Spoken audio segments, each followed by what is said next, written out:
This video expedition will analyze the number of ships in Starfleet and the United Federation of Planets during the current in-universe Trek year of 2403 at the dawn of the 25th century during Star Trek Picard Season 3. Part 1 reviewed the Enterprise-era starships' fleet-size compositions at the birth of the Federation some 240 years prior. The link for this episode will be posted in the credits and in the description. At the end of the Enterprise series Season 4 in the Trek Timeline Year of 2161, Starfleet consisted of 208 frontline ships and 796 United Coalition vessels. The baseline number used to extrapolate this figure was mentioned in Star Trek Discovery Season 2 when Captain Leland of Section 31 stated the Federation comprised 7,000 warp-capable vessels by the year 2255, while overseeing the Covert Operational Control Program of Division. By the time frame of Star Trek Discovery Season 2, the Federation had grown to 89 member worlds, drastically expanding in size throughout the Alpha and Beta quadrants over the previous 95 years by a factor of 10. At the turn of the 25th century during Star Trek Picard Season 3, the Federation expanded further to include 183 member species, comprising that of over 200 primary worlds and nearly 1,000 colonies and territorial settlements spread out over 13,000 light years, spanning 150 sectors of space in the Alpha and Beta quadrants, connected to a network of 1,000 more affiliated trade systems. With the industrial production capacity infrastructure comprising that of hundreds of dry dock and shipyard facilities, the UFP could produce an average of 30 Starship commissions per year, equating to an overall total of 12,700 starships in the Federation during the Picard Season 3 timeline year of 2403. On a simplified scale, orbital dry dock stations are giant starship 3D fabrication technology utilizing the vacuum of space as an ideal environment for the engineer construction process. Advanced 25th century technology enables starship hulls to be layered from the central hull structure and primary support gills outwards towards the frame through a process of matter stream conversion array emitters mounted on the inner control arms that in turn illuminates the starship when the conduits are powered down in standby mode. The numerous emitter assemblies mounted inside the dry dock support beam configuration allows for 360-degree coverage from stem to stern during the ship's formation process. Perfected to mass efficiency over the past 2 centuries through converting matter from advanced ore and material elements, a starship's hull can be formatted in components, producing the vessel's entire structure in a few months, with internal systems and warp core reactors installed in the final construction stages, making the ship ready for trial runs and full operational status on average timescales of 1 to 3 years. To put the Federation's overall starship total into perspective, at any given time, 1/3 or 4,190 are available for active missions, with the next third in transit between ports and stations, as the final 33% are docked at star bases and naval facilities for general maintenance and overhauls, spread out over 20,000 light years in the galaxy's Alpha and Beta quadrants. The Federation as a whole is comprised of 3 divisions of operational jurisdictions. Starfleet, the primary naval and exploration branch, oversees and operates in both the Alpha and Beta quadrants of Federation-controlled space to include long-range science and exploration missions beyond UFP borders, comprised of advanced classifications of frontline ships for a sum total Starfleet strength of 5,620 vessels. 655 vessels are of the motion picture era with well-maintained ships and relatively low star years logged in total, with the majority commissioned later than 2280, comprised primarily of Constitution-class Type II refits, Miranda-class frigates, and Grissom science and survey ship types. 1,220 commissions are of the post-TMP era, early 24th century Excelsior Type 1 workhorse cruisers, Saladin type variants, with later production models of the Centaur and Ambassador classes. TNG era starships built from 2320 through 2370 constitute the majority of total fleet strength at 2,295 vessels. Most of these well-known starship classifications are still performing frontline duties in the post-TNG era, minus those lost in action during the Dominion War. 1,464 starships are advanced Warp 9 capable Tier 1 vessels of the Picard era Timeline Year of 2403, all of newer commission types within the last 3 decades. The Division of Starfleet's combined ship strength capacity from every time frame can deploy 1,850 starships for active operations across Federation-controlled space and exploration zones in the Alpha and Beta quadrants for every fleet rotational period.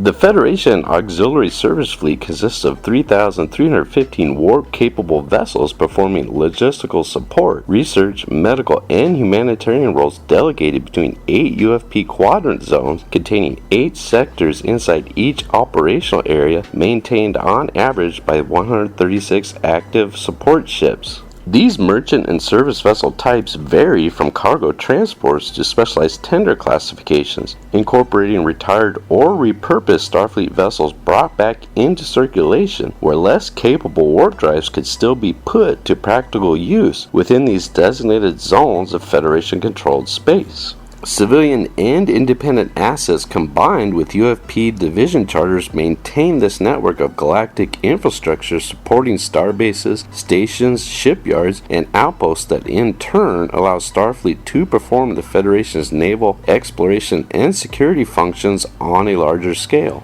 Merchant support vessels might not be as glamorous compared to a Starfleet cruiser, but spread out over thousands of light years, every link becomes just as critical as the next. The third spaceborne category of the Federation is member world fleets, comprised mostly of short-range vessels of limited warp capabilities or impulse drive systems, operating within a solar system or adjacent sectors through a combination of UFP ship technology and older Federation designs as far back as TOS or even Enterprise-era timeframes. 3,700 of these vessels are spread out over 200 primary worlds and 713 colonial settlements, commonly navigating within a few light-years range of a star system. These ships support logistical networks of planetary orbits and moons, performing construction, transport, and merchant duties to include regulatory oversight of member world policies and Federation charters. Additionally, home fleets provide security and patrol for their designated sectors, allowing Federation and Starfleet vessels to perform longer-range missions through this network of operational quadrant zones. In less than 250 years, the United Federation of Planets expanded faster than all other Alpha and Beta Quadrant galactic powers combined, absorbing starship designs in conjunction with expanding its borders. This allowed for a steady inventory of antiquated spacecraft converted and repurposed for homeworld fleet allocations while being transferred into interplanetary support roles. Following the costly galactic war with the Dominion powers that nearly splintered the Federation Council into a complete collapse, Starfleet was granted an aggressive post-war fleet modernization program into the 25th century, focusing on defense readiness and rapid response capabilities across Federation-controlled space. From 2370 through 2390, Phase 1 construction implemented the first advanced warp drive systems with a sustained cruise velocity of factor 9 and a max warp of 9.975, enabling starships to transit the length of Federation space in just over 6 months in what previously took twice the time with TNG-era starships. The early model Excelsior Type 2 refits and Texas-class variants would be the prototype testbed platforms for the advanced Phase 1 warp program, to include the Sovereign, Reliant, Prometheus, and Gagarin classes of new starships, with Starfleet's first Inquiry Type A battlecruisers and multiple TNG-era refit types, numbering 629 warp 9.9 capable vessels. Starfleet's latest design philosophy for the 25th century incorporates modular starships with standardized production utilizing multi-role platforms to perform frontline operations through a consolidation of 4 primary ship classifications. A limited number of Constitution Type 3 refit cruisers would be the first starships fitted with cutting-edge Warp 9.9 drive core nacelle systems, performing trial runs in the 2380s and going down in Starfleet history as the first ships achieving this enhanced max warp velocity. This new family of starships would share the saucer primary hull sections and platform structures, streamlining overall production to just under 10 months and ready for full operational status 6 weeks later.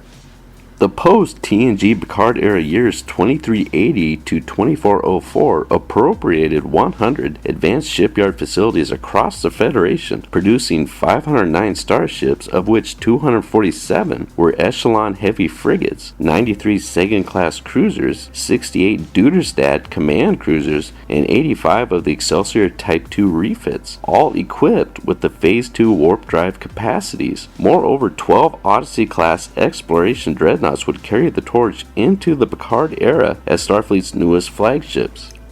250 of these new starships are performing long-range missions in the 4 exploration zones spanning the Federation's frontier in the Alpha and Beta quadrants. The Phase II Warp 9.9 drives have the capacity of traversing thousands of light years in a matter of months that previously took over a year for a Galaxy-class or TNG-era starship.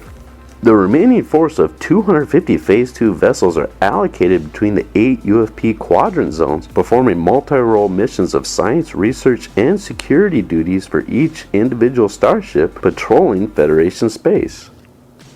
Over the 250 years of Starfleet history is littered with interstellar armed conflicts and a devastating full-scale galactic war, influenced the Federation Council to authorize the formation of a military branch of Starfleet dedicated to securing and defending Federation space. 423 Inquiry-class battlecruisers comprise 9 tactical fleets, patrolling each UFP zone with an average operational patrol area of 2,000 light years and 18 sectors for every armada of 40 to 50 warships. 109 of these starships are Type 1 cruisers with warp 9.975 drives, and 314 have the advanced warp factor of 9.99, allowing for 74% fleet-wide deployment capacity within 2 to 3 months to any defense location along or within Federation space, and a 100% United Defense Force full deployment inside of 4 to 6 months for this combat-dedicated battle armada.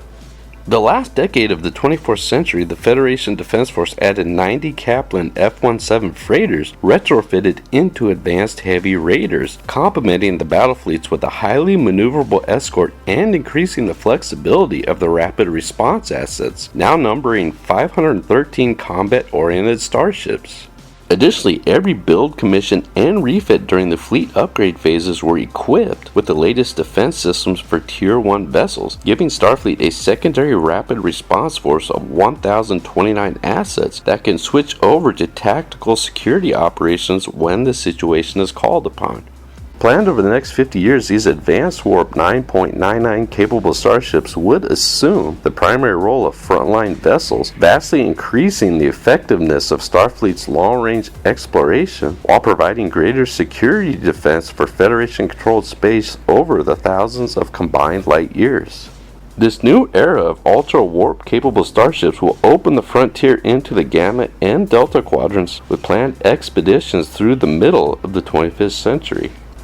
If you want to help support the channel, make sure to hit all those buttons, or maybe even share it with a friend. Thanks for watching, and don't forget to feed the AI algorithm, and the GTP is gonna write my fees.